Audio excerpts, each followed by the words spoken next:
the law of Moses, it says don't murder. And you barely get that down. What I'm telling you is if you are angry at somebody with the intent of, I wish I could just throat punch. Now, I'm sorry, y'all don't ever say things like that, right? Y'all have never said, I want to just drop kick somebody. You've never, ever in your life.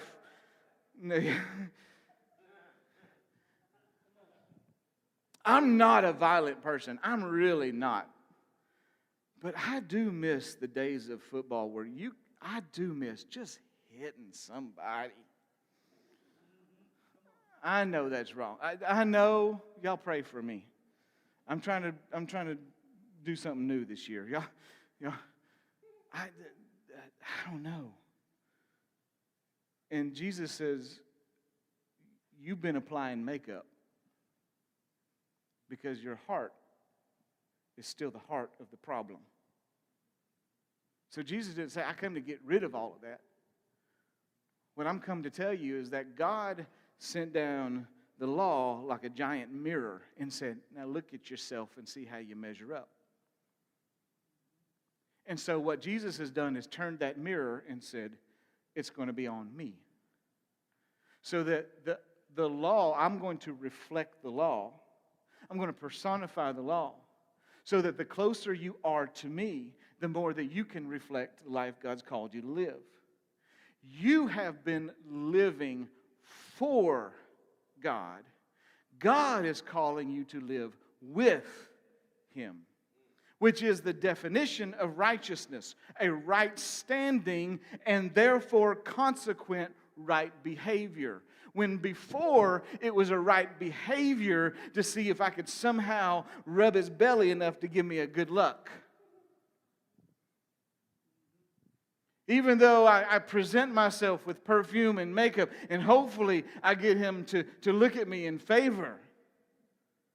When Jesus has said, I've seen it all because I know your heart. And there's no makeup you can apply that's going to cover that. I know your heart.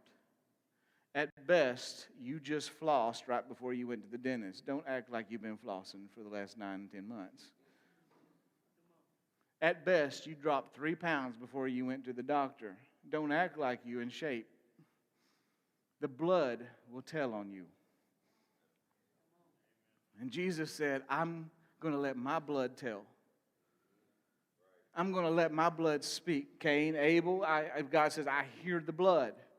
I hear the blood. The blood of your brother is crying out from the field. And Jesus is saying that I'm spilling my blood so that my blood can cry out for you because your blood stank. It just is what it is. So Jesus then turns the law and he puts the reflection back on him with the invitation that says, come with me. The whole point of salvation is that God dwells with you and you dwell with God. The whole point of salvation is not just that you get a mansion one day in heaven. Although, great. Listen, that's going to be a beautiful time. That's going to be a wonderful time.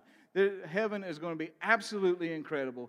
It is going to be worth it. It is going to be breathtaking. It is going to be wonderful. It is going to be glorious. I'm going to have abs. The Crystal Sea is going to be fun to swim in. It is going to be beyond what you can even ask or measure or think. It is going to blow it all out of the waters. Are you glad about that, right?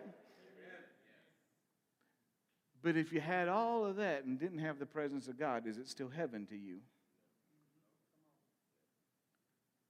So is it possible the kingdom of God can operate in you right now?